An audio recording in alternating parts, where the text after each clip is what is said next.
Okay, guys, we are going to move on to chapter, just a minute, 6, the Halloween Dare. The sun had just begun to set when something small, poofy, and pink appeared on the Gordons' front doorstep. It gave a few raps on the door and shrieked, "Trick or treat!" "What have we here?" chirped Mrs. Gordon, opening the door. Mr. Gordon stood next to his wife with a large tray of candy in his hands. "Let me guess what you are," he smiled, leaning over the little girl. "A fairy?" "No!" the girl screamed, jabbing Mr. Gordon in the leg with a crumpled orange sack. "I'm Cinderella! Give me some candy, now!" Afraid the child's mother might appear out of the bushes like a mama bear, Mr. Gordon chucked some candy in the girl's bag and shut the door. James wandered down from his room wearing a gorilla mask. "I see that you're ready for tonight," said Mrs. Gordon. "Where are the others?" "Hector's on his way over right now," said James, his voice muffled, "and Misty and Yoshi are in Misty's room. They've been in there for hours." Mrs. Gordon gazed at the rest of James's costume. A black sweater, jeans stained with black shoe polish, and shoes that were covered in thick brown fake fur. "Where did you get that fur?" she asked. "The bathroom rug," he replied. "I thought so," she sighed, having wondered earlier how the bathroom rug had gotten a large bald patch. "Anyway, what's with the gorilla costume? You wore that last year. Why aren't you wearing something from the dearly departed?" "Because I didn't have time to find anything there," James said, digging in the candy. "Misty made us leave. She freaked out in there." "I can't hear a word you're saying," said Mr. Gordon, lifting the mask off James's face. "Did you say your sister freaked out in the store?" "Yeah," said James. "She was falling over couches and tripping over junk. I tell you, she was acting really disturbed." "Disturbed?" said Mr. Gordon.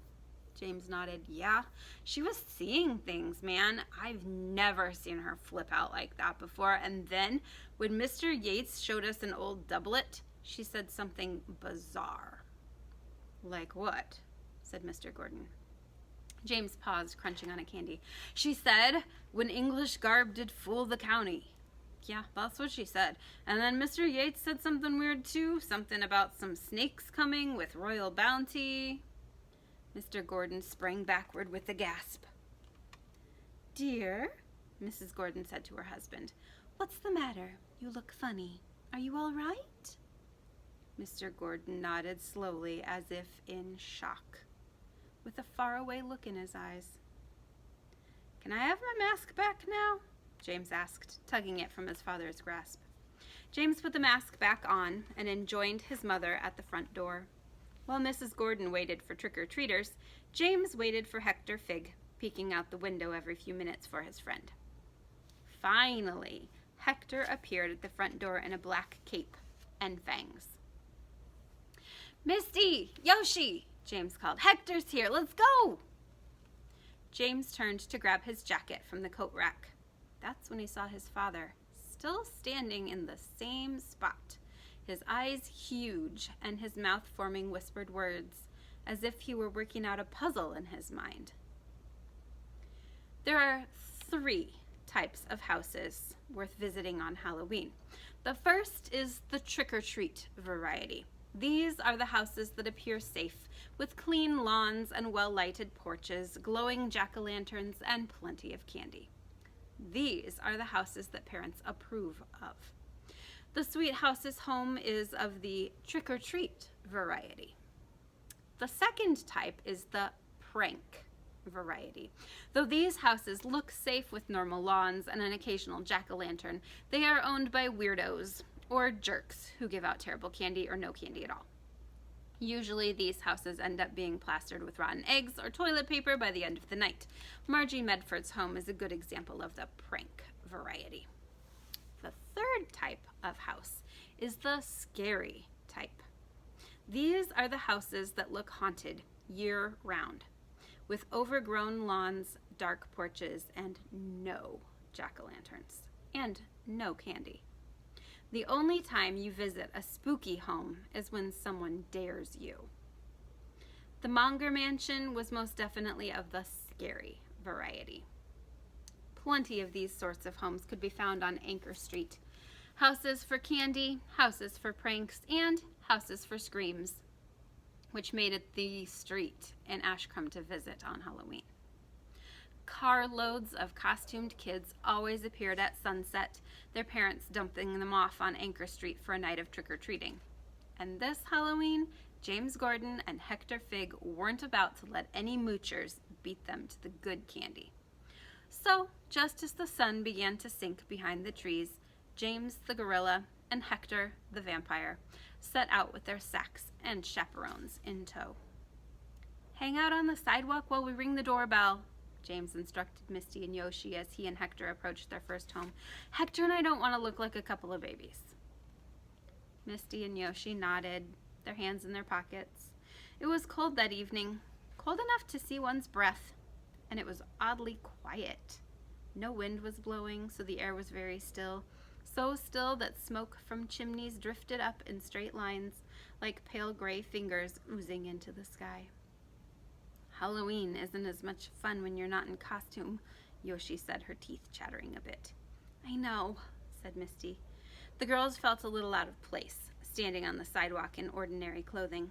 They watched glumly, that's like sad, even a little jealously, as kids rushed past in their costumes. The girls made small talk as they followed James and Hector from house to house, but never did Misty and Yoshi talk about what Misty had seen that morning at the dearly departed. There was no need to. They had already discussed it. In fact, when James told his mother earlier that the girls had been in Misty's room for hours, he hadn't been kidding.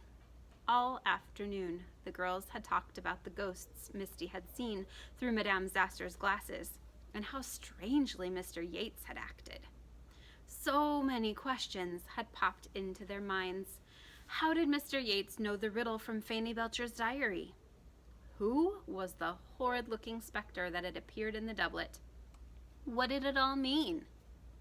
It was quite a haunted puzzle, a puzzle that Misty didn't feel like figuring out at the moment. All she wanted to do was enjoy Halloween, even if her brother, at the moment, was not. For 30 minutes into trick-or-treating, James and Hector made the mistake of paying Margie Medford, the crossing guard, a visit. "Well, looky here," jeered Medford, standing in her doorway, which was already decorated with broken eggs. "It's a monkey and a bloodsucker." "I'm a gorilla," said James courageously, holding out his bag. "Here's something for the effort, gorilla boy," Medford snorted, tossing a handful of loose popcorn, which she'd been munching on when she'd answered the door, into James's bag. "Now scram!" She cocked her head back, let out a thunderous laugh, and slammed the door so hard that it shook Hector's plastic fangs from his mouth. "Gross," James groaned, fishing the loose popcorn from his bag. "Cheer up," Misty told him. "The Sweet House's home is next." "Oh man, check it out!"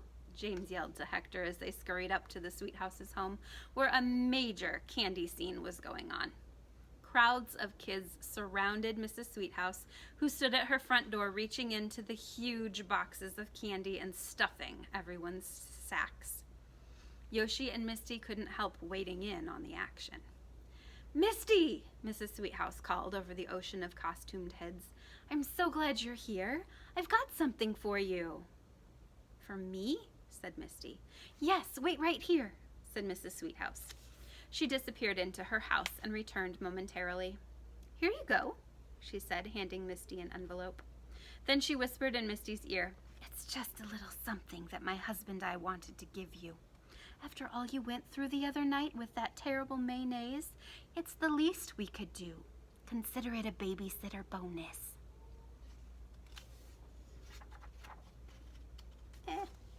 Too bashful to open the envelope in front of everyone, Misty thanked Mrs. Sweethouse and pulled Yoshi to the side of the yard. Open it, said Yoshi. Misty peeked inside the envelope and squealed, I can't believe it, it's money. Wow, said Yoshi. Better keep that away from James. Speaking of James, said Misty, looking for his furry head, where did he and Hector go? Misty spied little Jimmy Wynn, who was dressed as Frankenstein. Did you happen to see where my brother and Hector Fig went? She asked him. Oh, yeah, said Jimmy. Hector just dared James to go knock on Hazelmonger's door. What?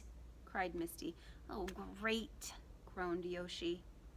The girls took off running in the direction of the Monger mansion, hurrying through the scores of children on the sidewalk, bumping into fairies and knocking down cowboys. Finally, they made their way to Hazelmonger's iron gate, where Hector stood with a couple of kids, peering inside the mansion's gloomy yard. Where's James? Panted Misty. Knocking on Hazelmonger's door, answered Hector. At that moment, Misty heard James yell, Trick or treat! James! Misty cried, pushing open the gate. Come back! But it was too late. Hazelmonger had grabbed James and was shaking him furiously. Brat! Hazel snarled, her eyes shining like black marbles in the pale moonlight as she ripped the mask from James's face. James wailed as the woman's fingernails dug into his arms. I was just trick-or-treating, you're hurting me. Let go of him, yelled Misty, dashing up the steps. By the crazy look in her eyes, Hazel had no intention of letting go of him. Brat!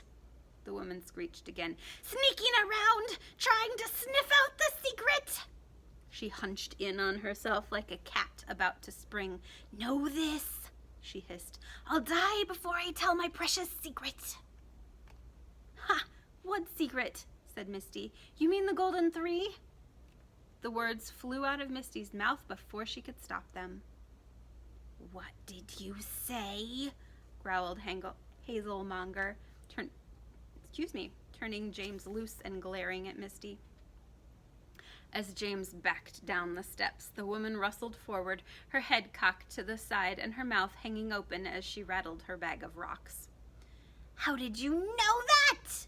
Hazel shrieked, flinging some rocks at Misty. Answer me!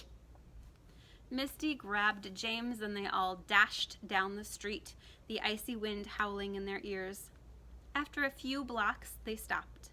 Misty looked back at the Monger mansion. Hazel had disappeared into the darkness of her dungeon. It's okay, Misty said. Hazel's not following us.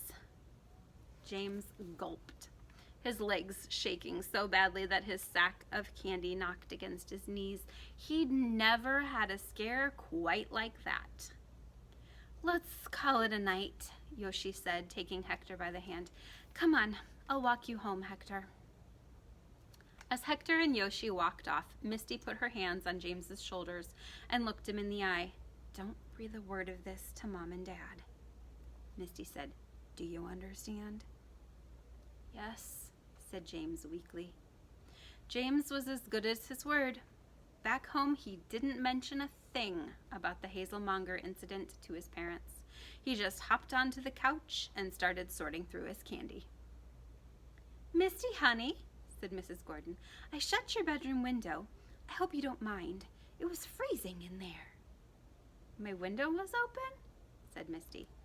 Wide open, said Mrs. Gordon. And James, I couldn't help noticing what a mess you've made in Misty's room. You should have constructed that gorilla costume outside. What do you mean? Said James, chewing. You left brown fur all over Misty's floor, said Mrs. Gordon. Misty's heart rose in her throat. She headed to her room and threw open the door. Oh no, she said. Her mother had been right. Brown fur was on the floor, but it wasn't part of James's costume. It was the unmistakable mink of Fanny Belcher's coat. Tufts of it on the windowsill and pieces of it on the floor, leading all the way to the desk, which had an open drawer. The diary! Misty gasped. It's gone! Chapter 7. The Crystal Ball.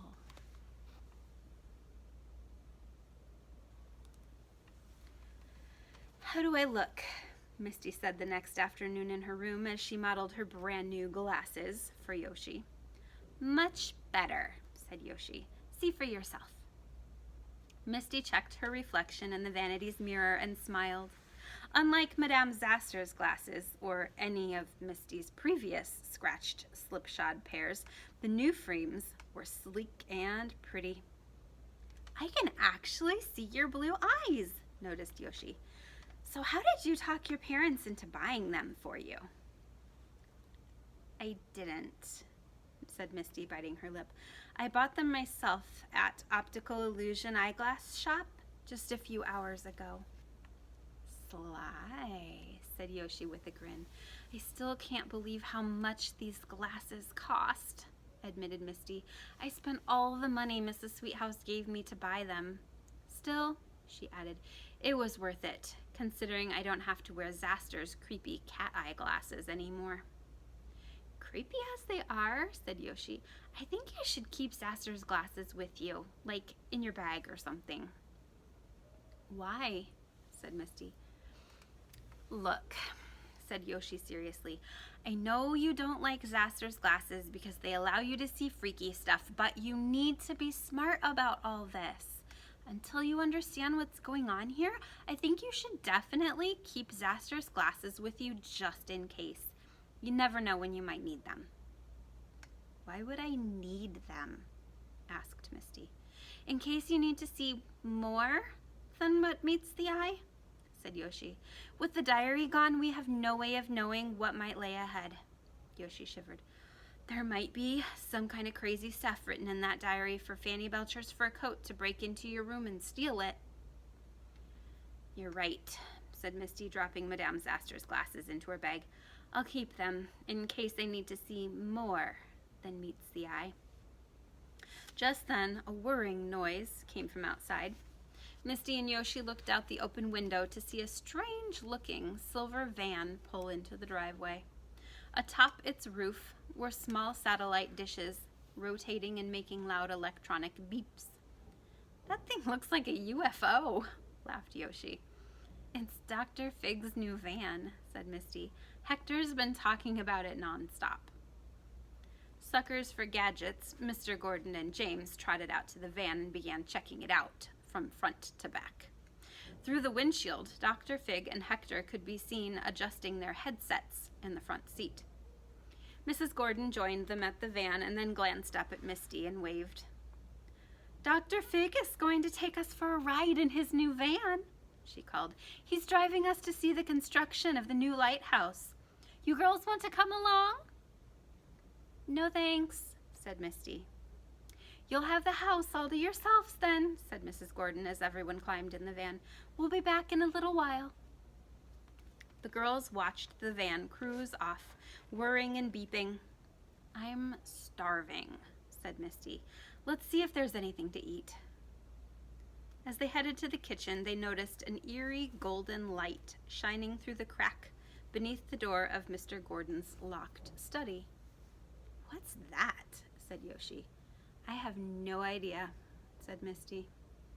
The girls stood in hushed awe as the golden light began to undulate all the way around the edge of the door, framing it in a dazzling shimmer. That means that light got lighter and darker all around the edge of the door. What's going on?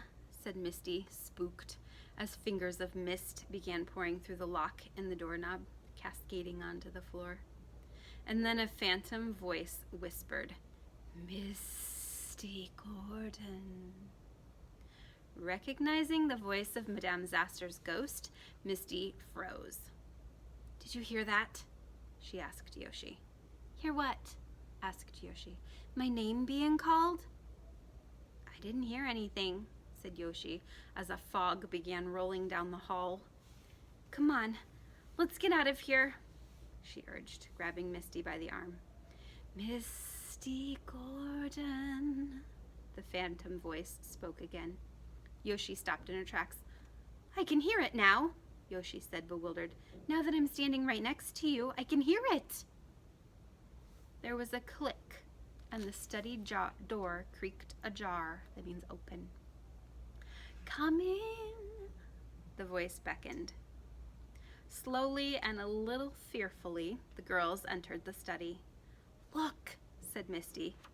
There stood the seance table, atop which the crystal ball perched, glowing gold. "No wonder I didn't see the seance table at the Deadly Departed. Dad kept it." The girls glanced around the hazy room, which looked like a smaller version of the store. Scores of ancient-looking books filled the bookshelves, along with collectible vases and figurines. They turned and stared in amazement at the crystal ball. "I've never seen one of these things before," whispered Yoshi. "Freaky, isn't it?" said Misty, reaching out to touch the orb. We are stopping there today. What do you think's gonna happen? The door of her dad's study was locked, and then it opened like by itself, and they went inside, and there's like fog in the house, and they found the crystal ball. Oh my goodness. What do you think's gonna happen next? What are they gonna do with the stuff that's in the study? Tell me what you're thinking.